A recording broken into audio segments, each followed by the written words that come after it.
Among the many things that Henry David Thoreau's 1854 Walden is, it is a celebration of the virtue of simplicity.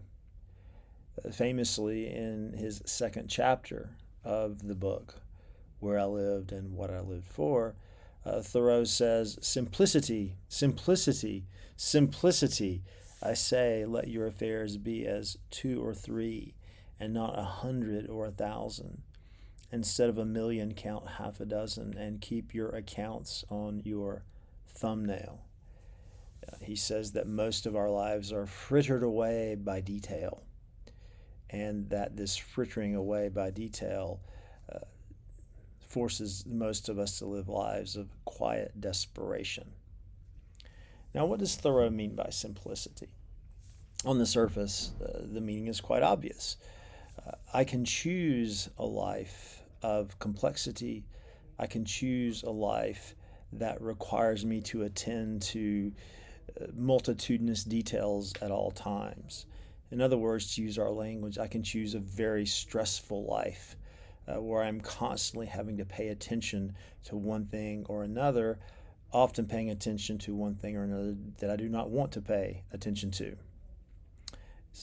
In particular, for example, if I have a very demanding job, I may make a lot of money, uh, but what is the price for making all that money? Well, again, I'm constantly paying attention to details that drain energy from me. So, by contrast, a simple life, the one that Thoreau chooses to live in his little home on Walden Pond, would be one of not having that many things to pay attention to.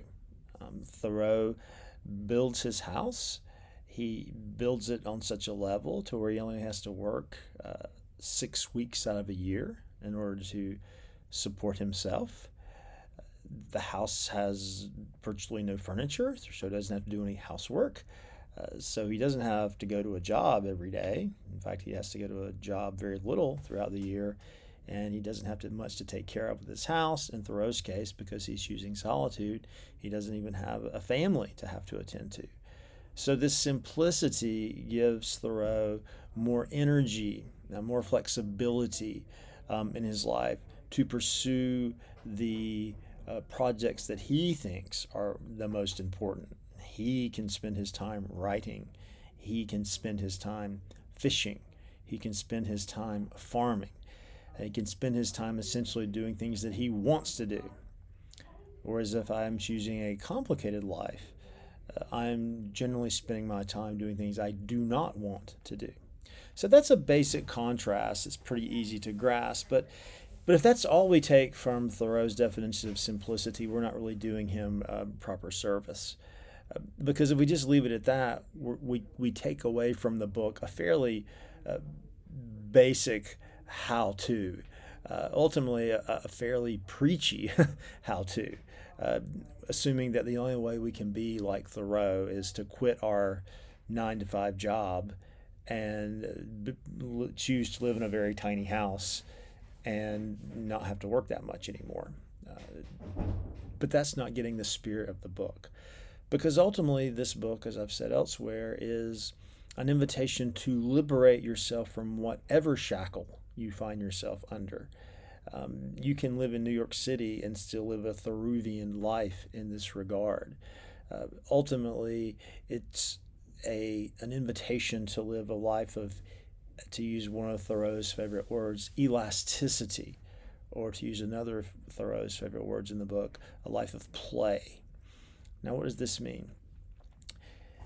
Another way of thinking about simplicity is, well, to look at another passage, also in the famous second chapter of Thoreau, where Thoreau says this: every morning was a cheerful invitation to make my life of equal simplicity, and I may say innocence, with nature herself.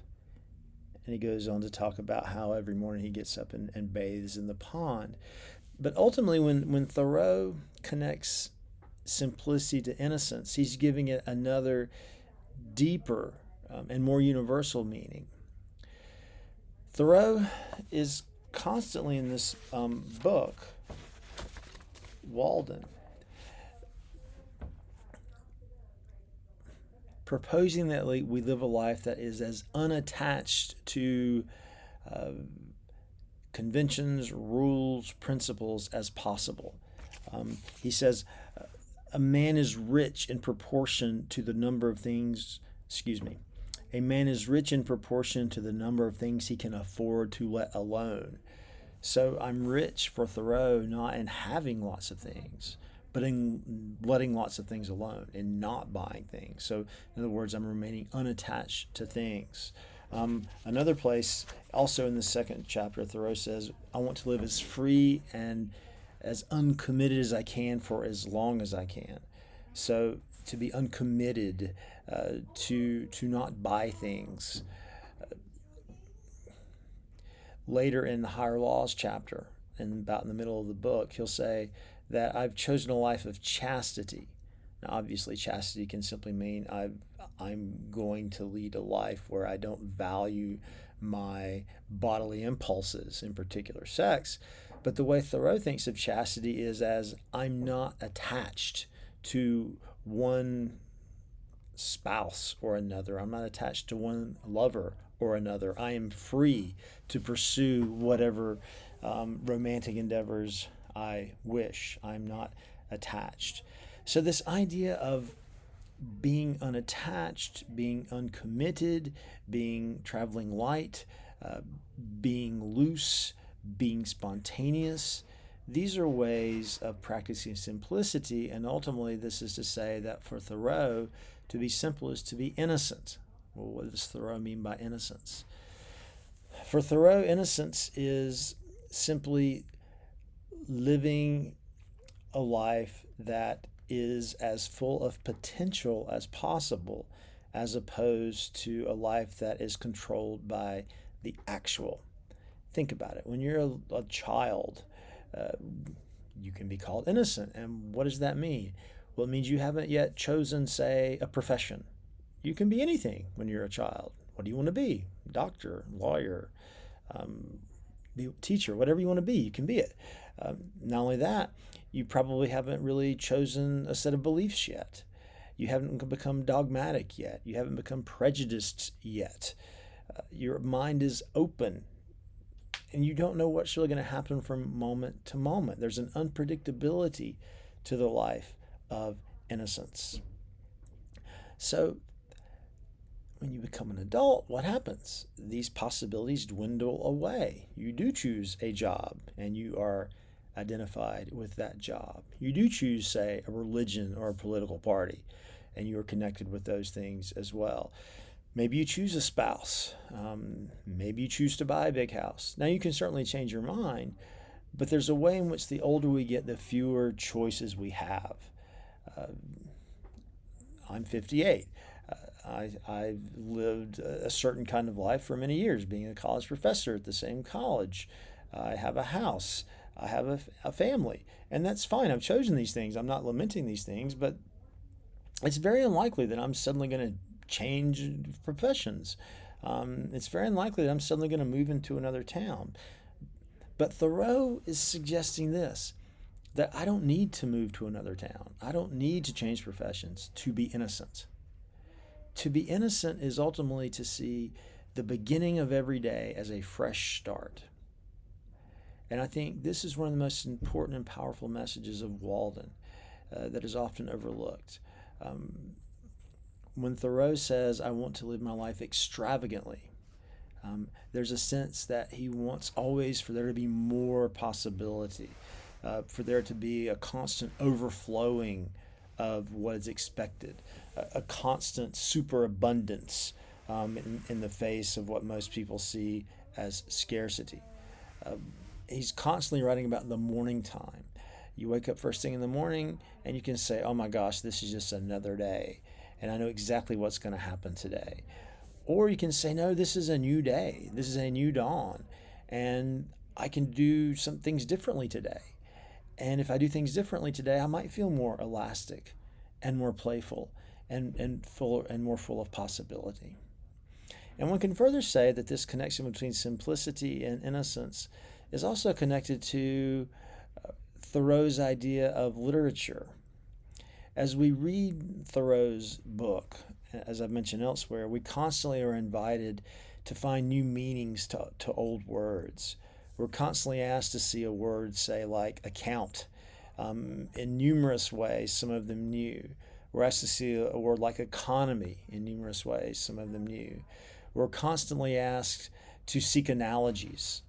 Uh, what is an analogy between the human life and the frozen pond? What is an analogy between human life and the thawed pond? What is an analogy between a torpid snake in early spring that you see at the springtime? So there's a constant invitation from Thoreau to us to find new ways to connect to the world through analogy. And again, these new ways to connect to the world require play and elasticity and unpredictability. This is a way of being innocent, figuratively speaking. This is a way of being simple, figuratively speaking. So, as is the case for most of the ideas in Thoreau, in his Walden, you can take them literally. Oh, I should go build a shack by the woods, and that would mean I have a simple life, and that's better than a complicated life in the city. You can see the book that way, but that's a very reductive and uninteresting way of seeing the book, and it doesn't capture the spirit of the book, which I believe is in taking seriously Thoreau's idea that to live a life as uncommitted to stasis intellectually and emotionally is ultimately the way to achieve simplicity. Um, and this is what the state that Thoreau compares with innocence, and he connects innocence to the morning. So every day is a new invitation to become innocent again, and therefore to create a day where one is perhaps surprised or invigorated, inspired in ways that you simply did not see coming.